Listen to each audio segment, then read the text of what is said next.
Mesdames et messieurs, bonjour. Au nom de VitalCare, je vous remercie de votre présence. Je suis le docteur Kamel Ghesmi, medical manager responsable des medical devices et notamment les medical devices qui concernent la diabétologie. Je vais vous parler aujourd'hui à notre connaissance de la première étude nationale pour déterminer la performance d'un système de lecture de glycémie qui est le VitalCheck MM1200 avec les bandelettes MS2 qui sont fabriquées en full process en Algérie selon la norme internationale ISO 1597-2013. Alors, comme vient de le dire mon collègue Dr Adlan, le diabète est une maladie qui est prévalente dans notre pays. C'est une maladie chronique qui expose à de nombreuses complications. Il est important d'assurer un contrôle optimal de la glycémie afin d'éviter les complications. Et ce contrôle optimal de la glycémie ne peut se faire qu'en pratiquant ce qu'on appelle l'autosurveillance glycémique ou en pratiquant la surveillance de la glycémie capillaire.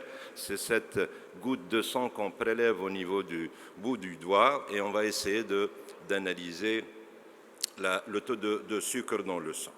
Il faut savoir que les patients et les professionnels de la santé sont dépendants de la fiabilité, sont dépendants de l'exactitude analytique et de la performance clinique de systèmes de lecture pour pouvoir gérer cette pathologie chronique, notamment si je prends sur le plan thérapeutique, c'est pour essayer de titrer ou d'initier, de titrer ou d'intensifier l'insulinothérapie. Ça permet aussi de voir un petit peu l'impact de la diététique sur l'équilibre glycémique. Ça permet aussi de voir l'impact de l'activité physique. Donc, la surveillance glycémique est un élément fondamental dans la prise en charge du patient.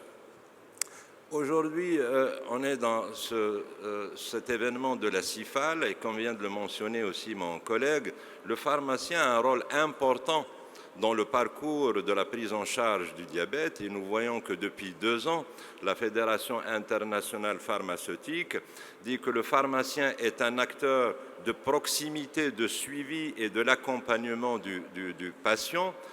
Effectivement, le patient ne voit son médecin que chaque trimestre et pendant les 90 jours, il va essayer de gérer par lui-même sa maladie et actuellement, il semblerait que le pharmacien a un rôle important du fait qu'il y a une relation un peu particulière entre le patient et son pharmacien qui lui donne des conseils.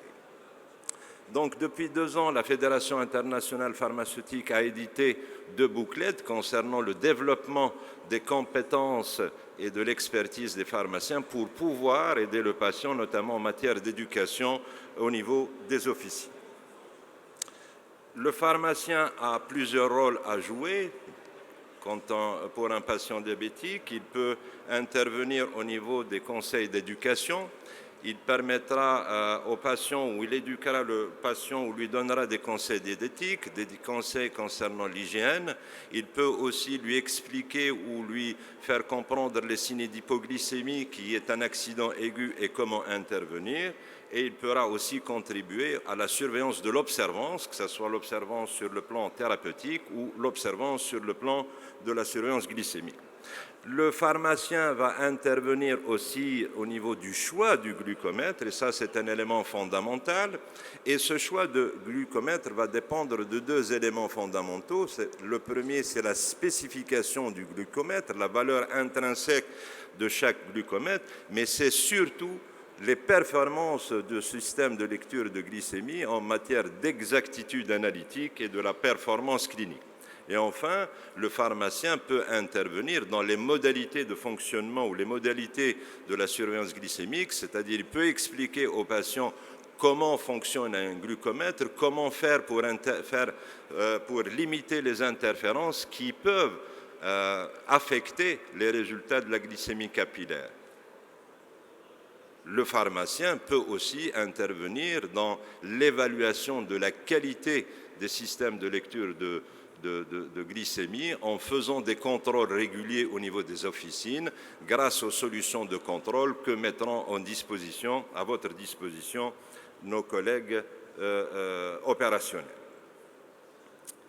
Donc, on peut dire que le pharmacien a un rôle pivot aujourd'hui dans le parcours du patient diabétique.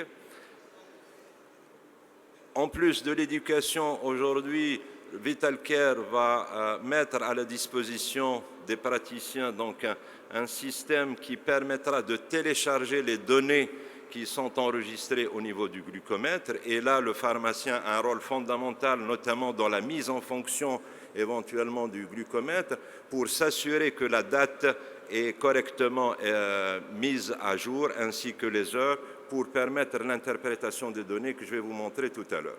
Le futur, ce sera d'avoir des glucomètres connectés avec transmission des datas avec le Bluetooth. Ça, c'est le futur en attendant les nouveaux moyens ou les nouvelles technologies de surveillance du diabète, notamment ce qu'on appelle les CGM ou la mesure contenue du glucose.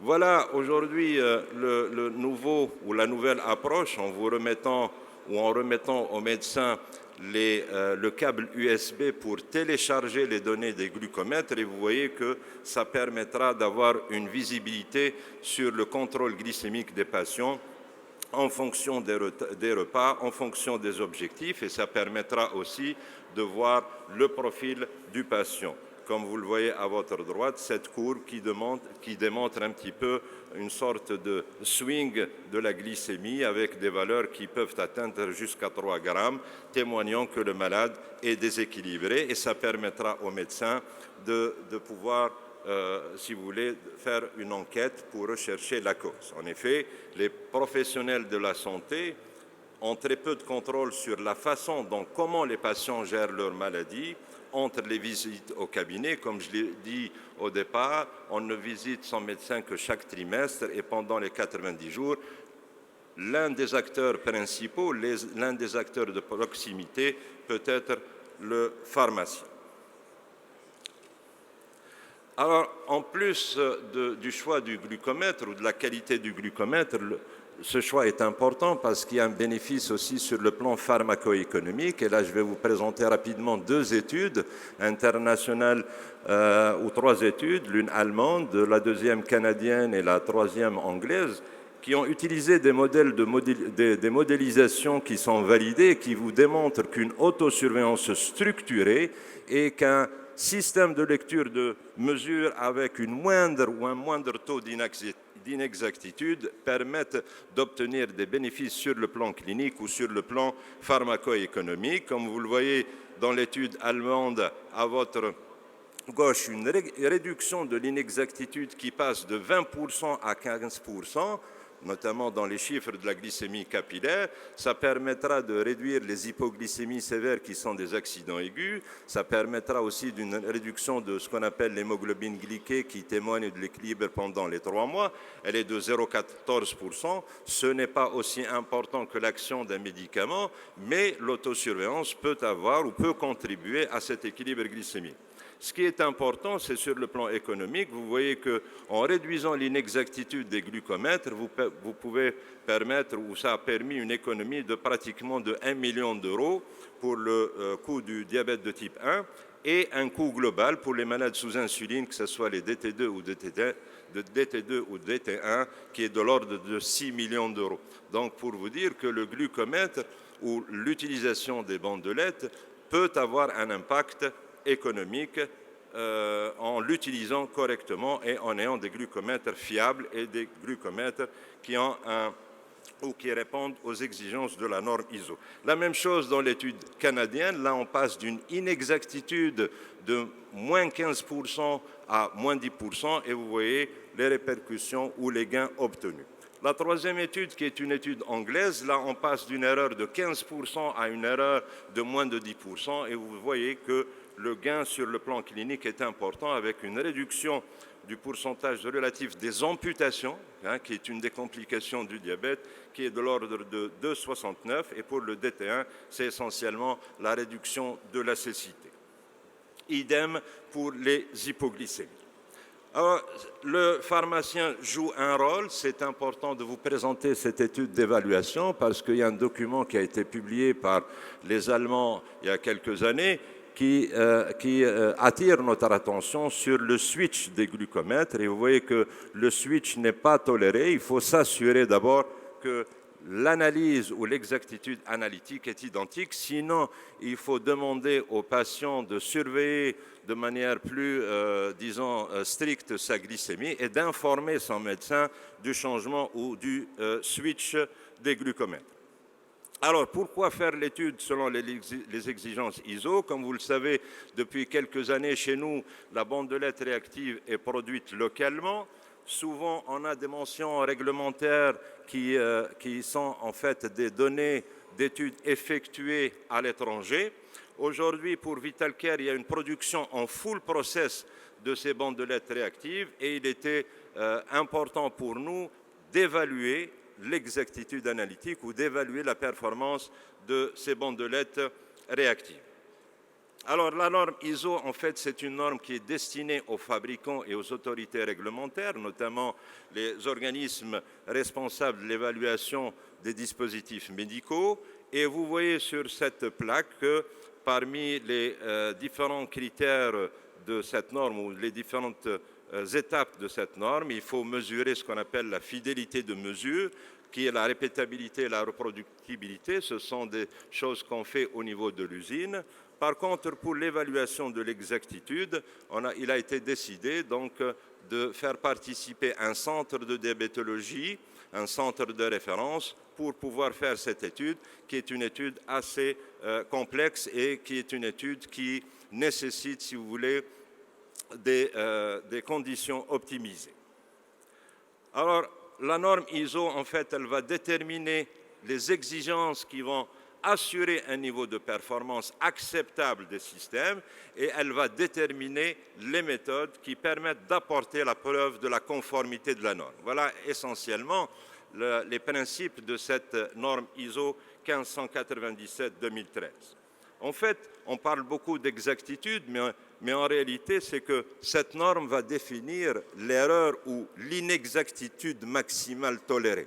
Donc vous voyez que sur le plan métrologique, c'est essentiellement déterminer l'inexactitude ou l'erreur maximale tolérée.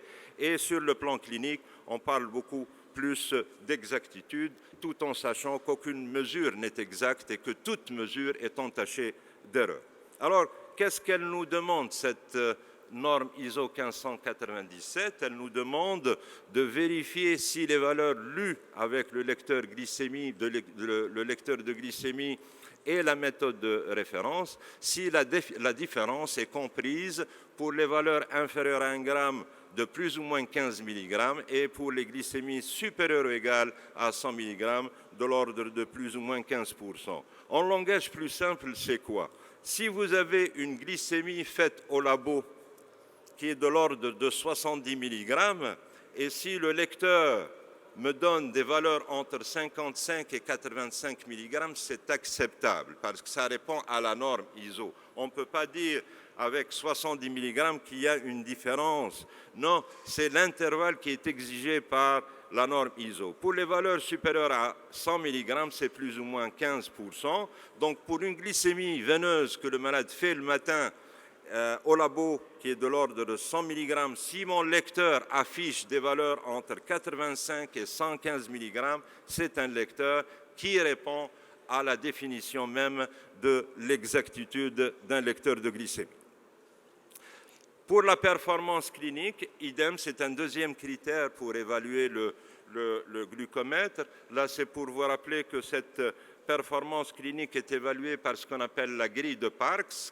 Vous prenez les glycémies lues au lecteur de glycémie et vous les rapportez aux glycémies de la valeur de référence et puis vous faites des tracés. On distingue pratiquement plusieurs zones. La zone A, c'est que la différence ou l'erreur, il n'y aura aucun effet sur l'action clinique. Pour la zone B, il y a une action clinique qui est modifiée mais qui n'aura pas d'impact sur le résultat clinique. La zone C, il y a une action clinique modifiée mais qui peut avoir des effets sur le résultat clinique. La région D ou la zone D, c'est une action clinique modifiée avec un risque médical significatif. Et la zone E, c'est une action clinique modifiée et qui peut avoir des conséquences dangereuses. Donc, il est fondamental pour nous d'obtenir un glucomètre qui nous permette d'obtenir des résultats, ou 99% des résultats, dans ce qu'on appelle les zones A et B. Alors, cette performance optimale, en fait, elle repose sur une utilisation correcte du système de lecture de glycémie. C'est important.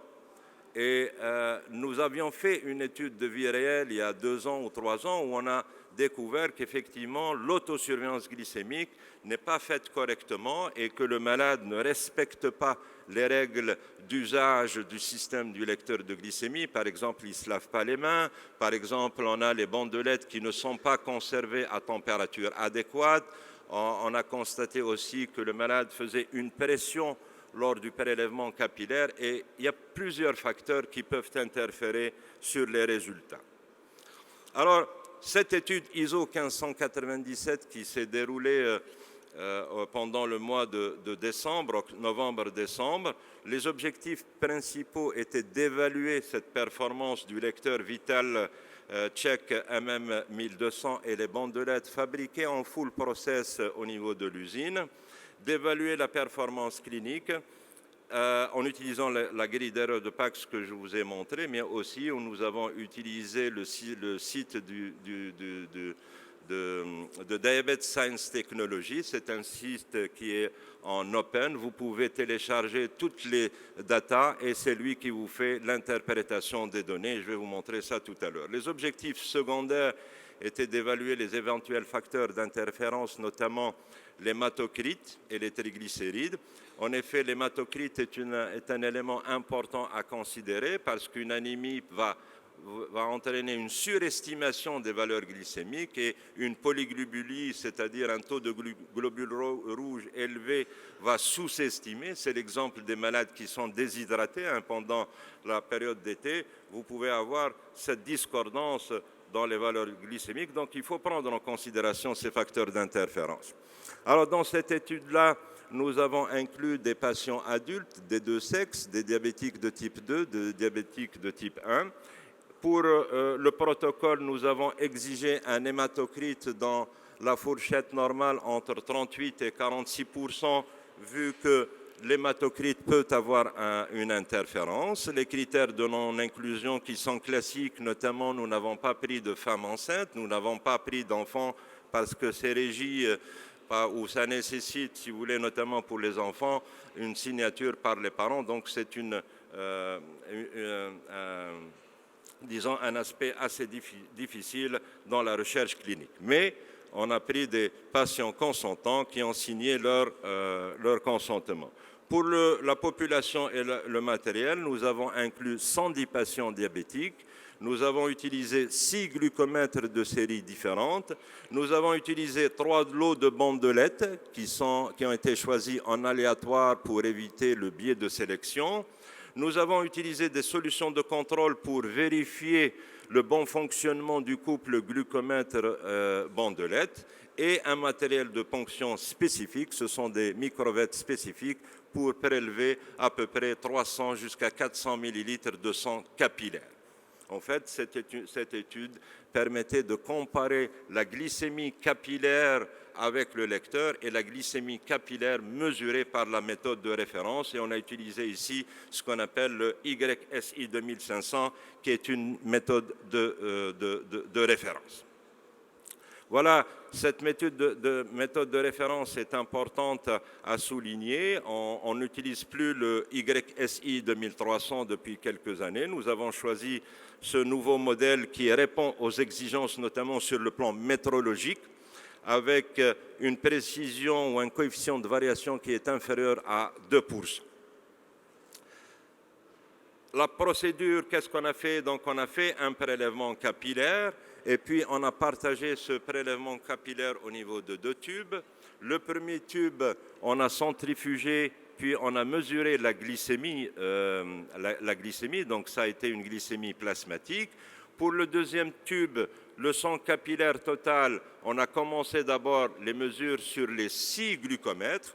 Après avoir finalisé ces mesures sur les glucomètres, nous avons centrifugé le sang restant et nous avons fait une deuxième lecture une deuxième lecture avec la méthode de référence pour s'assurer de la stabilité de la concentration sanguine. Voilà, ici c'est pour vous montrer les 6 glucomètres et les 3 lots de bandelettes utilisés. À votre gauche, c'est un petit peu le sang capillaire après centrifugation. Donc là, c'est une analyse essentiellement de la glycémie plasmatique parce que le lecteur va vous donner un équivalent plasmatique de la glycémie. Ce qui était un peu complexe dans cette étude-là, c'est qu'il fallait remplir ce qu'on appelle des bacs. Alors l'étude ISO nous demande d'avoir 5% de l'échantillon qui a une valeur de glycémie inférieure à 50 mg par décilitre. Et ça a été très difficile. Pourquoi? Parce que inférieur à 50 mg, on est dans les hypoglycémies. Et ce n'est pas éthique si vous voulez, d'obtenir d'attendre des patients en hypoglycémie pour vous dire que cette norme ISO peut être, si vous voulez, critiquée sur l'aspect éthique. Il fallait 15% avec une glycémie entre 50 et 80 et dans 8 échantillons non modifiés. 20% devait avoir une glycémie entre 80 et 120, 30% une glycémie entre 120 et 200 et 15% une glycémie entre 200 et 300 mg. 10% des patients devaient avoir une glycémie entre 300 et 400 avec 5 échantillons non modifiés et 5% des patients devaient avoir une glycémie supérieure à 400 mg. Idem, c'est un état qui est assez difficile, ça veut dire qu'on devait s'attendre à des malades complètement déséquilibrés. Alors, dans notre étude, nous avons choisi 110 patients et on les a répartis sur les différentes plages, que ce soit en hypo, en euglycémie, en hyperglycémie, pour répondre aux exigences de la norme. Alors, comment devaient être représentés les résultats sur la norme ISO? Il y a plusieurs façons de représenter les résultats. Nous avons d'abord une représentation tabulaire, nous avons une représentation de diagramme de dispersion, une représentation de régression linéaire pour voir s'il y a une corrélation entre les valeurs des glycémies capillaires lues au lecteur VitalCheck MM1200, bandelette MS2 et la méthode de référence. Une représentation de la grille d'erreur de Parkes, et on a choisi la grille la plus restrictive qui est celle de DT1 pour confirmer la sécurité de l'usage de ce glucomètre. Et puis, en plus, nous avons utilisé le site américain de Diabetes Science Technology pour essayer de corroborer les résultats de façon indépendante. Alors, rapidement, la régression linéaire, ça vous le savez, elle va montrer la relation qui existe entre deux mesures et la force ou la puissance. La dispersion, ou le gramme de dispersion idem, c'est un graphique extrêmement puissant qui montre la relation entre deux variables. Et le coefficient de détermination R au carré, lorsque ce coefficient est de l'ordre de 1, ça signifie que la droite de régression est capable de déterminer 100% de la distribution des points. Il est important de vous présenter ces éléments-là parce que c'est une étude qui ne relève pas des études classiques ou l'approche statistique classique. Alors, pour l'étude, les résultats per protocole pour l'hématocrite entre 38 et 46%, vous voyez qu'on a pris 110 patients, il y avait un sexe ratio de 2 hommes pour une femme. Les patients étaient sous insulinothérapie. Les diabétiques de type 2 représentaient 2/3 de la population. Pour la représentation tabulaire, pour les glycémies inférieures à 100 mg, on a trouvé que 47,1% avaient une différence de plus ou moins 5 mg par décilitre, 85,6% plus ou moins 10 mg par décilitre et 99,4% plus ou moins 15 mg par décilitre. Donc, le lecteur répond à la norme exigée ou répond aux critères exigés par la norme. Pour les valeurs de glycémie supérieures à 100 mg, idem. Donc, pour une différence, une erreur de plus ou moins 5%, vous avez 56,2%. Plus ou moins 10%, 85,6% et plus ou moins 15%, 100%.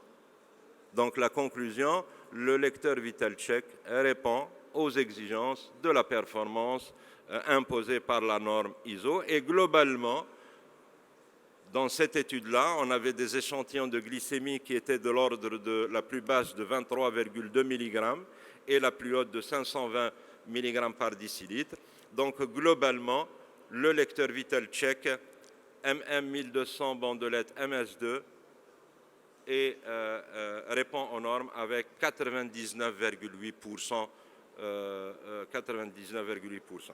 C'est important, pourquoi c'est important de faire ce genre d'études? Regardez ici, la performance analytique aux États-Unis dans une étude en triple aveugle, et vous voyez que malgré que c'est des glucomètres qui ont été autorisés par la Food and Drug Administration, on constate que certains glucomètres que vous connaissez, si vous voyez ceux qui sont en rouge, où la performance était de 92 et de 90%. Le diagramme de dispersion, la même chose avec l'équation. Le site américain, quand on a injecté les données, vous voyez que pratiquement 100% des valeurs sont dans la zone verte qui témoigne de la sécurité de l'usage de ce glucomètre, avec un biais qui est de l'ordre de 2,2%. Par lot, comme on a utilisé 3 lots, voilà pour le premier lot, donc globalement c'est 99,5%, le deuxième lot c'est 100% et le troisième lot 100%. Maintenant, lors du recrutement, nous avions quelques patients qui ne répondaient pas aux critères d'inclusion qui étaient un hématocrit entre 38 et 46%. Et avec l'accord des experts, nous avions décidé d'inclure les patients, si vous voulez, exclus, qui avaient des hématocrites en dehors de la fourchette déterminée. Et là, en plus des 110 patients par protocole, on a rajouté 70 patients. Les résultats globaux, vous voyez, pour les glycémies inférieures à 100 mg, on a 97,3% de concordance ou de corrélation. Pour les valeurs de glycémie supérieures à 100 mg par décilitre, c'est à peu près 99,1%. Et globalement, nous sommes à 98,7%. Idem, ici, je vous présente rapidement la courbe de régression, la grille de Park et les résultats avec les données du système de Diabetes Science Technology. En conclusion, donc, le pharmacien est un acteur de proximité, de suivi et de l'accompagnement des patients souffrant d'un diabète. Il a un rôle important dans le conseil, dans l'éducation, dans le choix du système de mesure de la glycémie, des modalités de surveillance. Le choix du glucomètre va dépendre de 2 facteurs, les spécifications, et il va dépendre aussi de la performance analytique. À notre connaissance, c'est la première étude nationale d'évaluation d'un système de lecture de glycémie selon la norme ISO 1597. Les résultats sont très encourageants parce que le lecteur répond à la norme ISO 1597. On offre donc une fiabilité et une sécurité pour nos patients atteints de diabète. En dernier, donc, j'insiste sur le rôle du pharmacien donc, dans le contrôle de qualité. S'il y a une notion de sous-estimation ou de surestimation, nous vous invitons donc à contacter le centre de pharmaco ou de réactovigilance au sein de VitalCare et éventuellement d'utiliser une solution de contrôle. Et je vous remercie.